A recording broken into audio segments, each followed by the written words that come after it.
Dit is Saterdag 16 Mei en in voorbereiding vir Pinkster gesels ons hierdie week oor die Gees van God.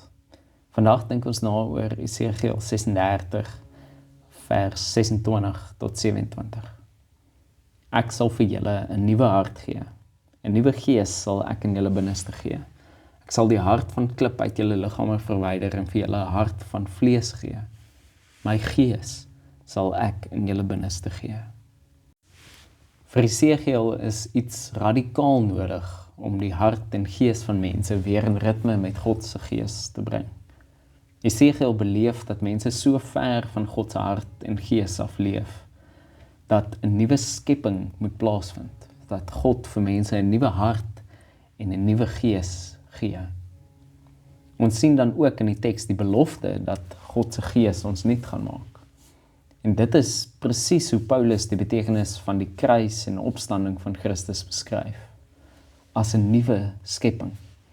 Hy skryf byvoorbeeld in 2 Korintiërs 5 vers 17, daarom, as iemand in Christus is hy 'n nuwe skepping.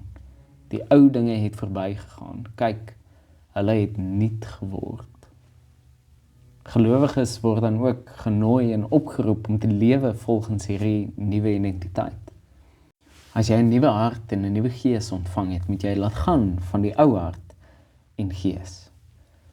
En dan moet jy lewe vanuit jou nuwe identiteit in Christus, onder leiding van sy gees.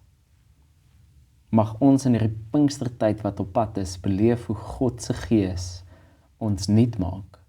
En mag God deur elkeen van ons sy koninkryk sigbaar maak en herstel in die wêreld bring.